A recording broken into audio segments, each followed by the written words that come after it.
अस्सलामुअलैकुम। आज हम डिस्कस करेंगे about set builder form and tabular form. Set builder form का क्वेश्चन है the set of x such that x belongs to positive integer and x is less than equal to 5। यानी आपको positive integers लिखने हैं तो 1 2 3 4 5 is the answer. ये tabular form में convert हो गया नंबर्स की फॉर्म में।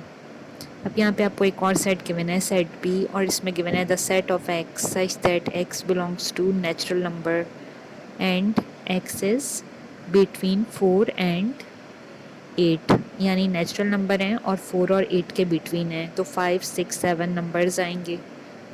एक और क्वेश्चन है the set of y such that y belongs to prime numbers positive prime numbers and it's between 2 and 13, और 2 और 13 भी इंक्लूड है। तो नंबर्स आ जाएंगे 2 3 5 7 11 एंड 13। 2 भी इंक्लूड है, 13 भी। Thank you.